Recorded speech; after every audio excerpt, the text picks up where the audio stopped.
Hello, I'm Alexander Payne, and you are watching Pretentious Film Majors.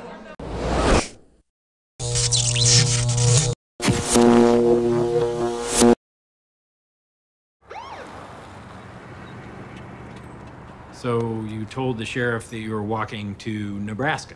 That's right. To get my $1 million.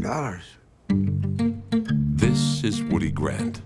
We are now authorized to pay $1 million to Woodrow T. Grant of Billings, Montana. This is his son. You didn't win anything. It's a complete scam. So you got to stop this, okay? I'm running out of time. Pretentious Film Majors. We are a film discussion and review show. We have a radio show and a video show. Where's your show? From Drexel University, here in Philadelphia. Wonderful. Yeah. Okay, bring Yeah, it on. So we're all film majors or screenwriting majors. As was I. Yeah. UCLA Film School. What was your major there? Film?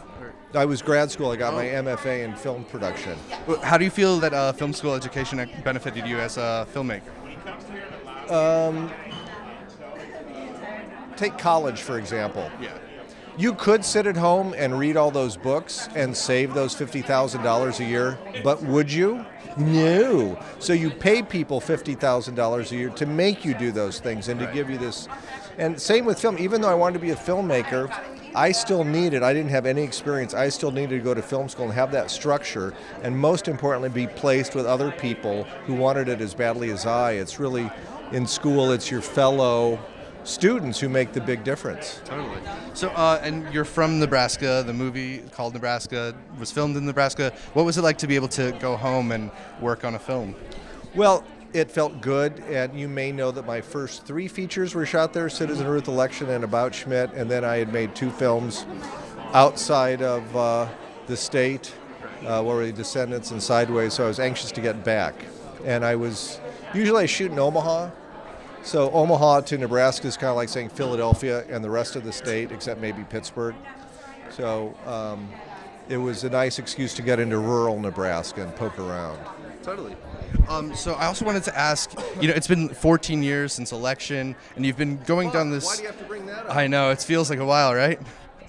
You've been going down this increasingly dramatic path. I was wondering if you feel like you're going to continue down this nice line between comedy and drama, or if you feel you may return to a full-on comedy sometime soon.